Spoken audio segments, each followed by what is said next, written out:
Okay, so I am with Bill Boorman, who is the organiser and founder of TRU Unconferences, and we are at TRU London at the moment. So, hi, Bill. Hi. Let Bill introduce you himself as to who he is, his background, and the rest of it. Bill, can you just tell everyone a little bit about you? Yeah, I'm Bill Boorman. My role is I'm a conference disorganiser. So, what we try and do with the whole unconference thing is work on conversation for 2 days, where we just really talk around all areas of recruiting and HR. We do lots of things in different ways, lots of surprises, lots of things we've got planned, and we're actually intending having the same unconferences and conversation around the world. So we're going to be having something like 12 this year, and we just started planning on another 12 for next year. Well, actually, on that note, Bill, while we're here telling everyone, because obviously a lot of the people that are listening to Redmos podcast will be from around the world, so can you just give us an idea of where's TRU going to be travelling to? I'll be probably quicker to tell you where TRU's not going to be travelling to over the next 2 years, but I mean, you know, I'm probably second only to you in air miles, but we're going to be we're starting off going to TRU USA in April. From USA we're doing Australia and New Zealand. From Australia and New Zealand we're doing Dublin. From Dublin we're doing Manchester. From Manchester we're doing Canada. From Canada we're going back to America. We're doing Florida in the summer. I'm also speaking at the Florida HR conference, which I'm really excited about. It's a big keynote speaker with kind of the top HR folk. Kind of makes me think perhaps I'm getting a bit important these days. Or maybe you know what you're talking about. Yeah, or maybe I talk about it quite a lot. I don't know, one of the two. But you know, it's a really exciting time. We're going to Mumbai in India. We're going to Ontario in Canada. We're going to be going to Singapore early next year, and Dubai, and just basically any town that wants an unconference, we want to do it. Yep, and which is great news for the recruitment industry, especially as it's so global at the moment. And what about I'm going to go to the quick fire round, Bill. Best recruitment experience you've ever had?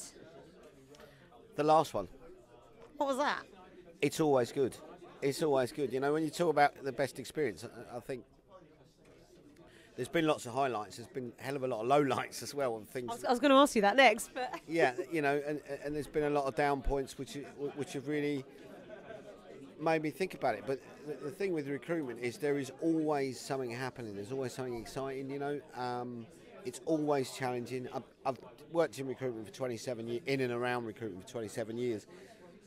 And it's not a cliche when I say I don't have a day where there isn't a new challenge or something I haven't had to face before. So is there one particular incident that you remember? I think that was a really good achievement experience or whatever, or are you mashing it all together? I mash it all together. I think probably my first tweet was the defining moment for me. Yeah, I think they became the guru then. And what about recruitment shockers that you've heard of? Just some fun stories, either with you or any other consultants? Yeah, well, there's lots of recruitment shockers. I mean, I once had a client that died in a meeting, which was a bit of a shock. And a bit. What with you? What did you do to him? Yeah. Well, he started getting really uncomfortable. I mean, I shouldn't really laugh about it because his wife might be watching. But not funny at all. No. But we went out of the meeting. He was obviously uncomfortable, and then after about half an hour, I thought I'd better go and see if he's all right. And said, "Are you okay?" And it was passed out, and we got an ambulance, and sadly he died. We also had, when I was quite a new and nervous recruiter, I remember going to see a client, and a similar story. And when I went to see the client, they said, "Oh, unfortunately, she's died last week," and my immediate question was, "Oh, do you need a replacement?" Which kind of didn't go down very well. I went on a meeting, and there's lots of stories really, but I could go on forever about the mistakes I made. I went on a meeting, first sales meeting I ever went on, and I thought I was really posh because I had borrowed a briefcase and stuff, and the briefcase fell off the handle and fell on the floor. And the briefcase went open and all my papers went everywhere. In my nervousness, I bent down to pick up the papers, and my client bent down to pick up the papers, and we smashed heads and both fell on the floor. But at least your trousers didn't split when you bent over, because that could have been worse. That has happened. I see he's got quite a lot of shockers going on there. What about, I mean, Bill, how's recruitment going to look in 5 years' time? In 5 years' time, you know, I think you've got two important things. Number one is recruitment never changes. Essentially, the basics of being a good recruiter always come down to the same things. And the cornerstone of it, if you're dealing with any kind of perm market, the cornerstone is understand your job spec properly, understand your candidate properly, the interview and the job spec, and that won't change. You know, we might try and find new ways of delivering it or whatever, but you know, it's the wheel. You don't reinvent it. It works. However, you know, certain things like delivery, like pricing, like what recruitment companies look like, I think will be significantly different in 5 years. Yeah. And what's the best recruitment advice that you've ever received? Work hard. Nice, very simple. And your favourite recruitment saying? My favourite recruitment saying, the more you tell, the more you sell. I think it's the simplest. Recruitment people are so sick, aren't they? That is quite a good one, though. And we've got sum up recruitment today in 3 words. Bloody hard work. Bloody hard. Yeah, that was 3 words. People are struggling with that question today. Advice to newcomers coming into the industry. When you come into the industry, it really is. It's a really, really simple business. You know, the rules of it.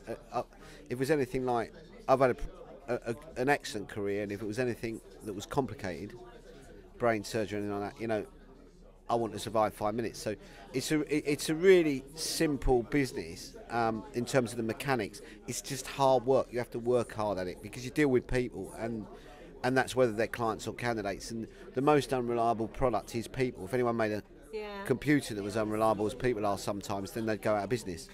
You know, they'd have a real issue. So I think it is, you have to work hard and don't reinvent it. Don't go 6 months and think, oh, I've got a new way of doing it, or let your habits drop, or let any of your standards drop. Just set your stall out, do your job well, and consistency. Follow the money and work consistently. Make sure you're consistently getting activity going in, whatever's happening, and you've got a range of activity. And you know, and I think if you work hard and you organise, you're going to turn into a half decent recruiter. Okay, and what about giving advice to an experienced recruiter, been in it for many years? Get the book out again, because you know, in my experience, what happens is the more experienced people get, actually, technically, the worse we become as recruiters. Because, yeah, well, you start to cut corners. The biggest thing becomes time, so you try and be expedient with that. So you stop taking job orders. You write job descriptions on the back of fag packets and all that kind of stuff. You know, and you start thinking that you know better. Open questions is the thing that goes straight away. You know, I think experienced recruiters are rubbish at that. Yeah, I agree. Questioning skills, listening skills, it comes back down to fundamentals, like knowing how to ask the right stuff and not forgetting.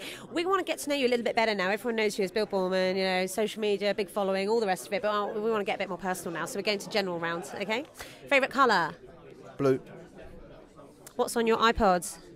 I haven't got an iPod. You've got to have an iPod, no? Redmos. I will tell. No, I have got an iPod. Madness. Okay. What are you reading at the moment?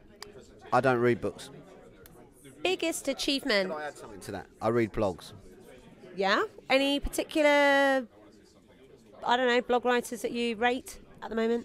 Yeah, there's quite a few that I rate, but in particular Andy Hedworth, Sirona Says, Peter Gold, John Ingham of Human Capital Management I find really interesting because that's a different kind of dimension to anything I've done before. I like Gareth Jones actually. I think Inside My Head is quite provocative sometimes. Laurie Retterman in America, which is Punk Rock HR, is provocative and comes up with some really interesting stuff.